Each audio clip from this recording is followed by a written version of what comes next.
Direct from Fort Meade, Maryland, this is DINFOS Live. Welcome back to another episode of DINFOS Live.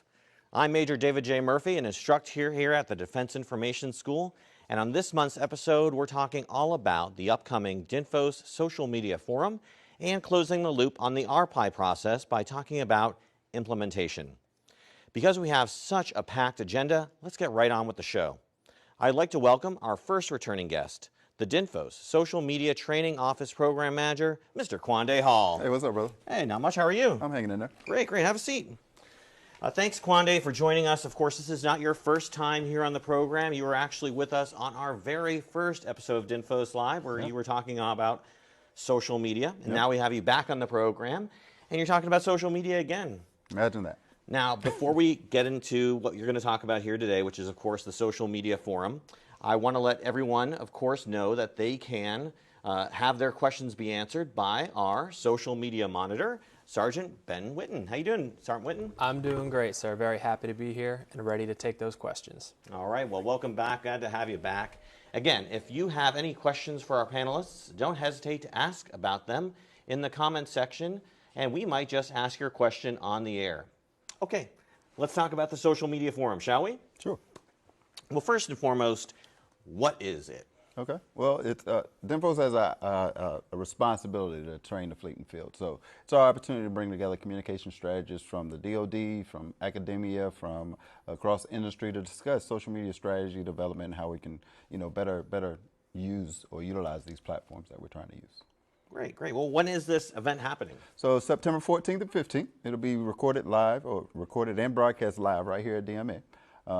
Those 2 days, this is, of course, is the third year, but this is our first year that we're going back live. We were supposed to do the first year live, but of course something happened and kind of postponed this event. But here we go, first time live. We're pretty excited for it. That's great. So it's taking place here, so if people are able to attend in person? Absolutely, absolutely. We're actually already filled up, which is pretty awesome. But we've got a lot of people coming from different agencies, not only within the DoD, but the FBI is coming, some representatives from Army Band, just to name a few.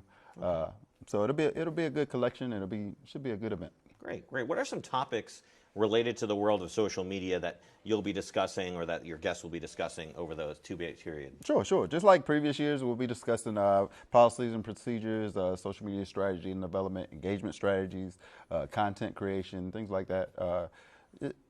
And of course, with it being live, we'll have a lot of interaction. People will be able to ask questions about those things and how they're implementing social strategies into their own units. That's great. Will there be opportunities to network with guests? Yeah. It's great that we're actually in person because, with a lot of our peers here together, we'll be able to connect with one another, talk with one another during the breaks and during the sessions. So it'll be a great time. 2 full days. Excited to have everybody come out. Yeah. Right. And as you mentioned, obviously in-person registrations are closed, but people can still watch it online. So can you tell me how people can participate and watch the show online? Absolutely. We'll be live streaming onto the DINFOS Facebook page, DINFOS website. But we'll also be recording the sessions and we'll have them posted on the DINFOS Facebook page, DINFOS Social Media Forum group page. We'll post them to YouTube, et cetera, et cetera. So you'll have an opportunity to actually communicate with us, not necessarily during the sessions, but if they're looking at the agenda right now, they have some questions for somebody, they can either email myself at socialmedia@dinfos.edu, or they can send in questions, during the sessions as well. We'll try to get those answered.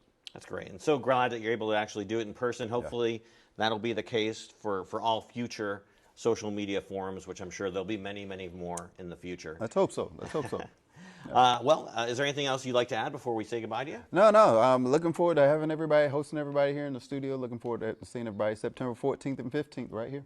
Yeah, absolutely. Thanks again for your time, Mr. Hall. Hey, thanks, bro. As he said, the Social Media Forum will be taking place right here at the Defense Media Agency on September 14th and 15th. And like I said, while all in-person slots are filled, you can still participate virtually by going to the link that you see below here on the screen, which will also be in the notes for this episode. Thank you, Mr. Hall. Hey, thank you, brother. Now, I'd like to welcome our other returning guests for this week's program, DINFOS instructors, Army Major Judy Marlowe and Marine Corps Captain David Morris. Hey, great to see you. Hey, good to see you, sir. Good to see you again. All right. Well, thank you so much for joining us. Now, of course, we're talking about implementation today, and we've talked and had you both on the program to talk about different aspects of the RPI process. Major Marlowe, you specifically talked about planning, and Captain Morris, you talked about evaluation. Of course, we had Lieutenant Jack Georges on the program, who wasn't able to make it today, but he discussed research. So if any of those topics interest you, if you'd like to watch those episodes, you can find those on our YouTube, Facebook, and Divots Hub channels. Now, before we get into the process of implementation, let's quickly recap your all's experience within the military and the public affairs career field. So why don't we start with you, Major Marlowe? Yeah, so I am Major Judy Marlowe. I have served in the Army for a little over 14 years now, and I have served as a public affairs officer for 10 years. I have been an instructor at the Public Affairs and Communication Strategy qualification course for the past 2 years. Sir, Captain Dave Morris. I've been in the Marine Corps a little over 6 years. I was public affairs originally, and then we switched over to communication strategy and operations, also called ComStrat. Been doing that the entire time, and before this, did a couple great stints around different commands of the Marine Corps, and I'm also an instructor at Defense Information School in that public affairs and communication strategy qualification course. Nice, nice. Well, again, glad to have you both on and glad to hear about your expertise. Now, I've mentioned the term RPI a few times, and for those of you who are unfamiliar with it, it is not a specific pie that you can bake at home. It is a pie that we utilize in the communication strategy and public affairs field. So can you give me a quick idea and describe what RPI is?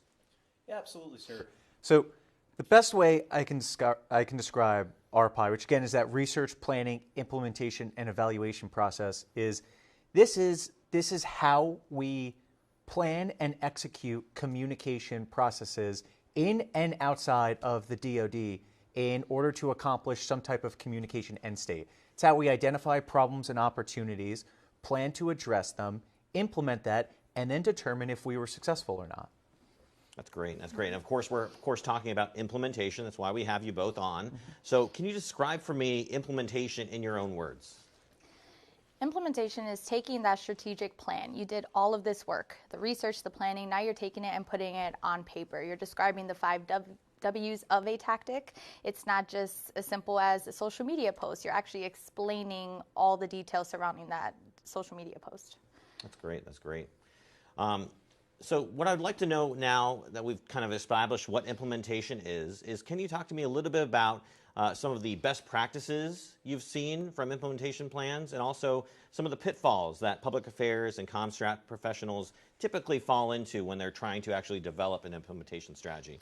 So some best practices you have to start with the mission. You have to understand your organization, know the mission, know the commander's lines of effort, and understand the vision that your commander has. That is going to be your center of gravity. Without that, you'll be kind of lost while you're researching and planning because we all know that we're bound by time and resources. So if you understand the mission, if you understand what is going to move the needle to accomplish that mission, then you'll be very successful once you get to your implementation section.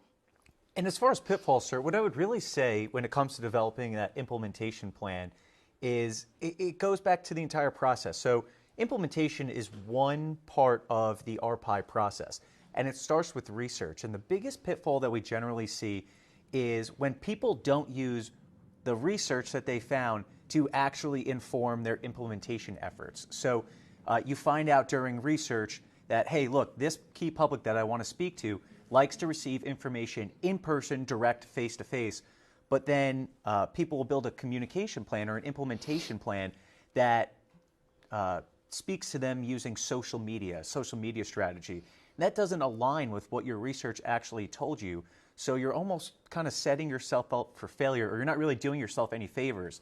So you do that research in the beginning to help inform what you put into your actual implementation plan. So use what you have actually learned. That's the purpose of it. Now, you talked about, obviously, all the parts and pieces that go into an implementation plan. Is there ever an instance where perhaps you can have too much detail? Well, so I like to tell people you can plan out as much as you want, but you can't control everything, sir. So you could say, hey, this is the exact script that we're going to use. This is the exact type of person we're going to put in this interview.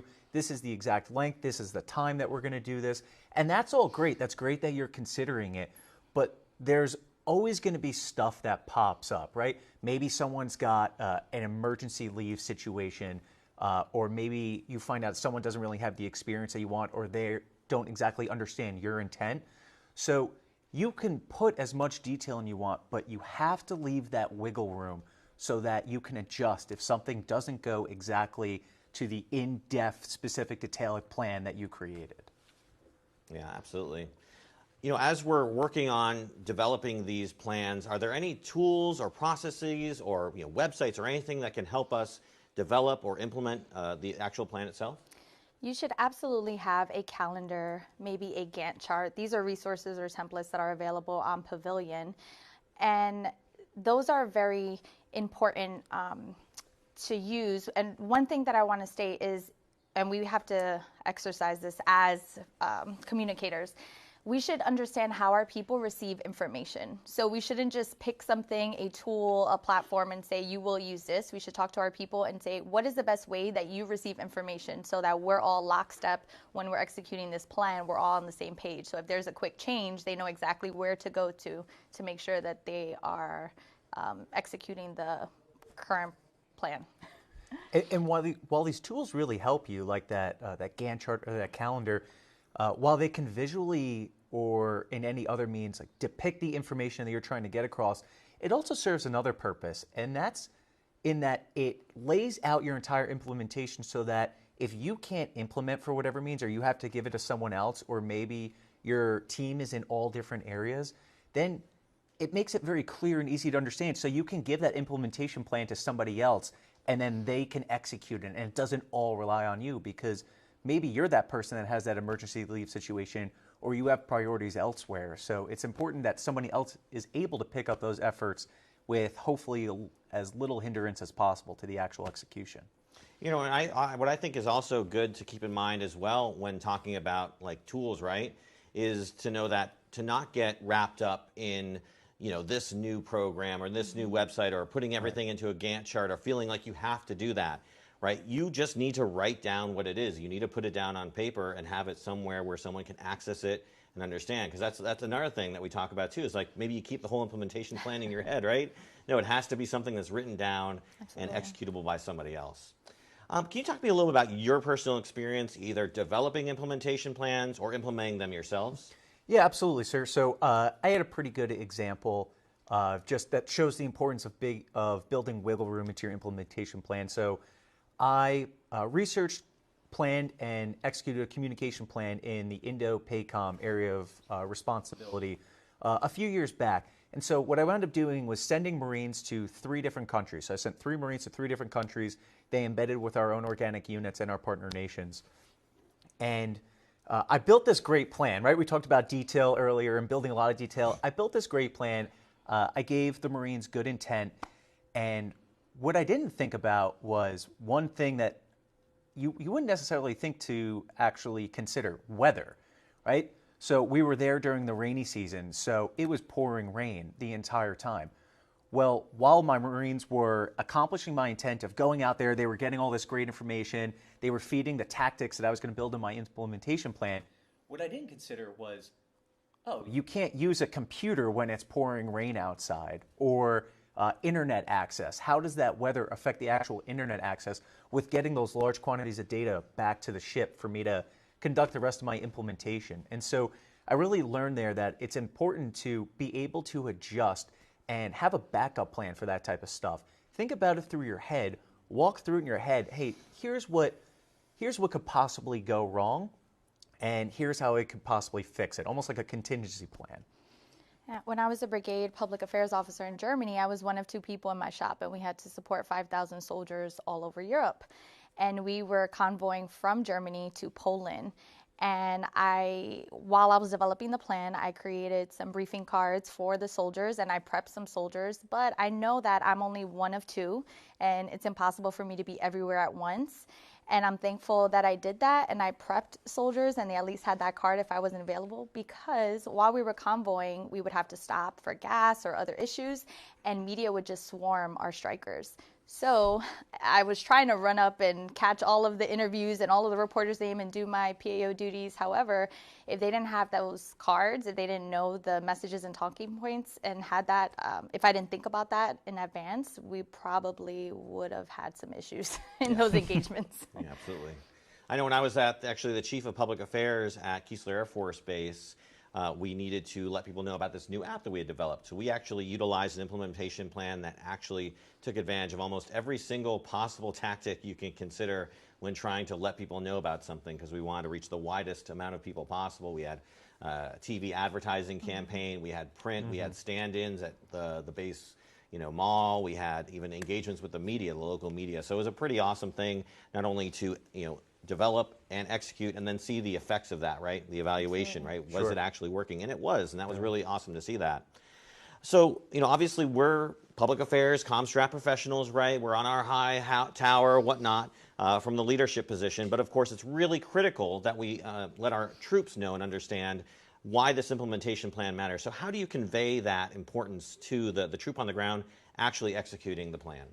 I think it's really a large part of your actual plan, right? So before, when you send your troops out into the field or to actually get a lot of the information that feeds your tactics, you have to focus on the purpose. You have to focus on the why. And here's the thing, and it kind of goes back to our previous question. You can build a very detailed plan. Things aren't always going to go according to plan. So by giving them that purpose or that reason why or that intent, you're then decentralizing their execution. So then they're able to say, okay, I know that my boss wants this type of thing, or here is what he or she is trying to actually accomplish. Here's the bigger plan. So what can I do out here that wasn't necessarily tasked to me, but could help him or her actually achieve that plan? So focusing on the why or the purpose before you send those Marines, airmen, sailors, soldiers out there into the field or on an exercise will really help to make your life a lot easier when you're actually implementing it and building those products to put out into the information environment. We need to make sure that it's a two-way conversation and we're not just giving them orders. While I agree 100% with Captain Morris, giving them purpose, but also getting their ideas as well and having that conversation, allowing them to have input, because they're the ones who are going to be on the ground actually implementing most times. So it's important that they understand that they have some autonomy, some freedom to be creative in that implementation. Yeah, I think it goes back to what we were talking about earlier with regard to detail, right? It's good to have some detail, enough to execute, but you don't want to necessarily lock yourselves in. You want to, again, give that wiggle room, because who knows, that member you might be tasking to do the job might have their own ideas and can potentially improve the implementation plan or see it from a perspective you didn't even consider. So, great. Of course, we talked about commander's intent earlier, so I really want to dig into that. Tell me, why is it so important to integrate commander's intent and priorities into an implementation plan? What can go wrong if we don't?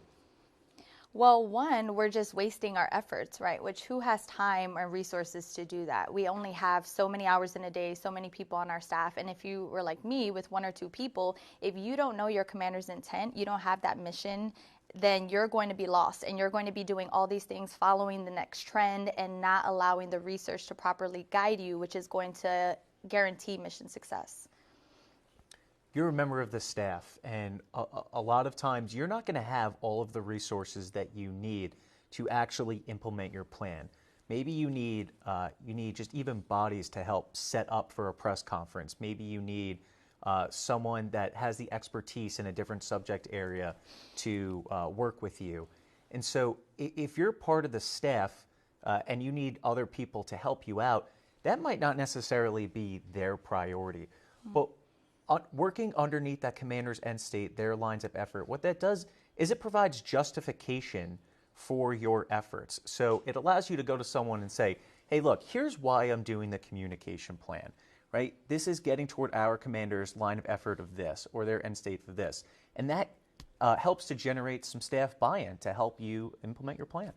Absolutely. Great. Well, what I want to ask you now is basically, we talked about the staff, right? So talk to me a little bit more about how other members of the staff, other information-related capabilities within your command can actually help you execute and be built into your implementation plan.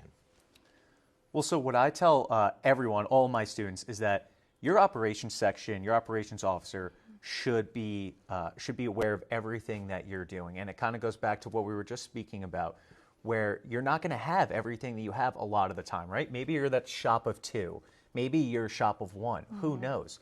So you might not necessarily have those resources.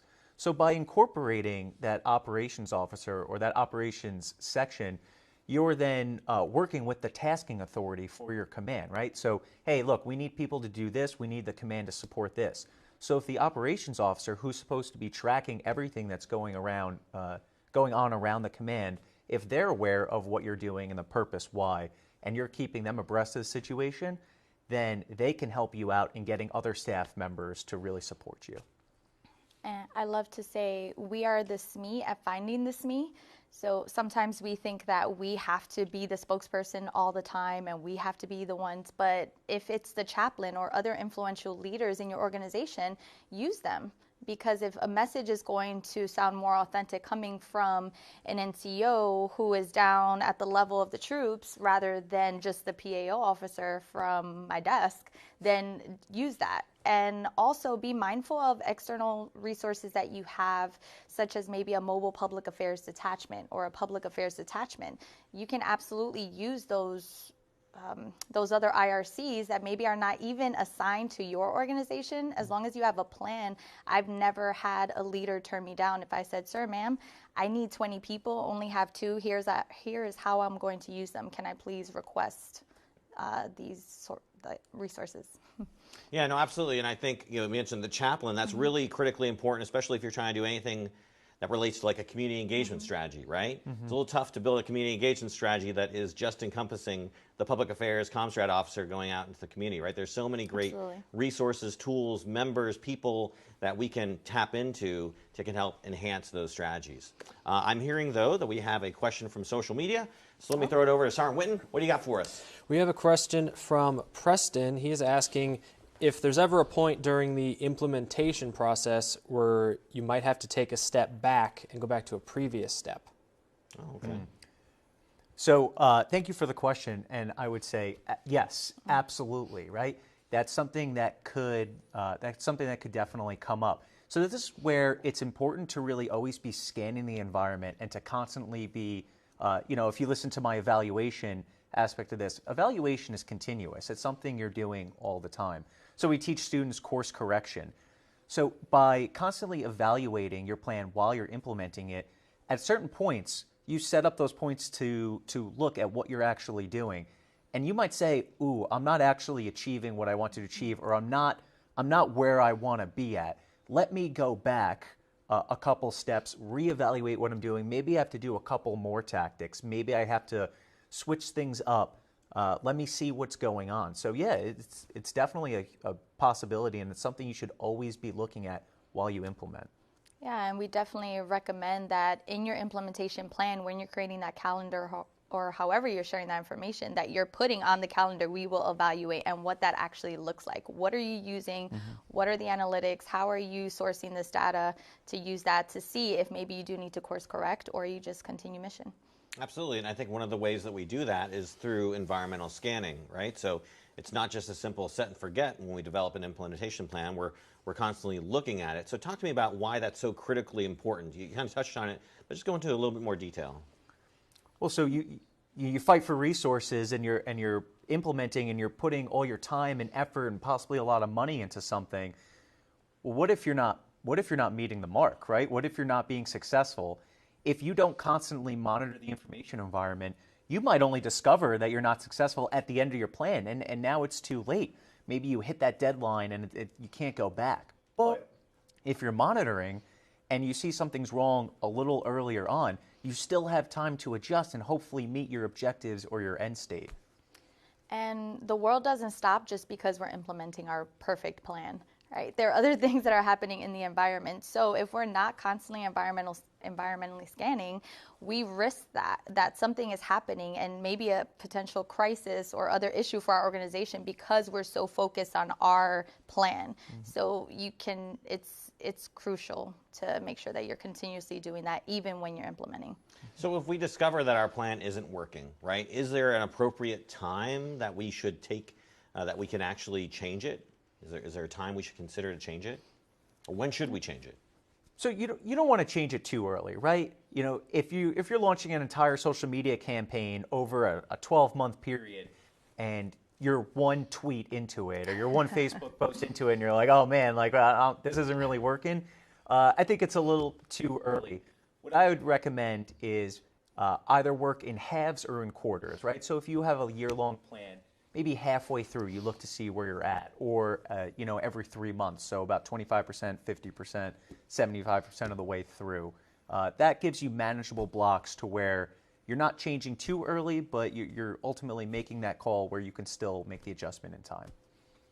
And it's important to look at those tactics. So if you're looking at 2 tweets and one has a lot of traction, maybe one doesn't, did you include an image? Is it something else that maybe boosted that engagement? Did someone share it who's very influential? So there are other factors that you want to look into before you completely scratch your plan.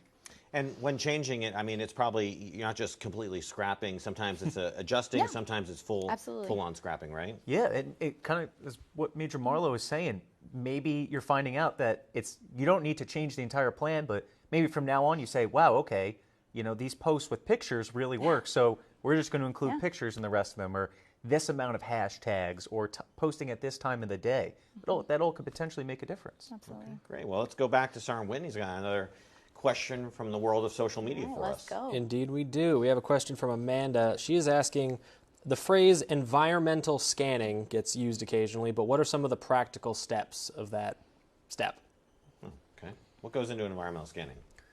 So an environmental scanning can really be whatever you deem it to be, right? It can be, what I generally tell people is take a look at what your situation looks like around you. And when I say scan the environment is your office, family, friends, the digital information environment, social media. It's everything that's really around you. So based on your situation, analyze or take a look at what you think you really need to look at, right? So maybe you start on simple Google searches, or maybe you start looking at Twitter, searching a hashtag, or Facebook, or any other type of social media, seeing what's trending. Then you have the physical aspect of it. Maybe you go around the office and you're talking to different people. Hey, what's going on? Like, what's the news? What have you heard? There's also the meeting aspect. So going to different meetings and seeing what's going on and what the staff is concerned about. You can also sign up for plenty of like news alerts on different websites, different subscription services, which will alert you to different things that you can kind of personalize that will kind of give you that warning if you need it. Yeah. That's great. That's great. Can you tell me, again, at the end of the day, right, you put your implementation and plan in place, how do you determine success? How do you know if you've been successful? Well, this is where evaluation comes into it. And so you start off with research. So you say, after research, you say, here is where we're at right now. Here is my baseline. We're at this knowledge, attitude, or behavior levels. Then you implement your plan. And during that implementation and at the end, you then measure it again, generally using the same type of research methods. And you say, okay, here's where my baseline was at. Here is where I am at now after I've implemented my plan. Have I achieved that increase or decrease in knowledge, attitude, or behavior that I was looking at? If I did, is this due to my implementation? If all other things are unchanged, right? There wasn't any other crazy changes or factors that kind of played into it, then yeah, I think you can reasonably assume that your implementation was successful.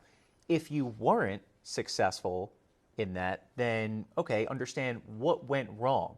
Did my implementation, did my tactics not really reach the people that I wanted to reach? Did they not understand my message? Were they not motivated by it?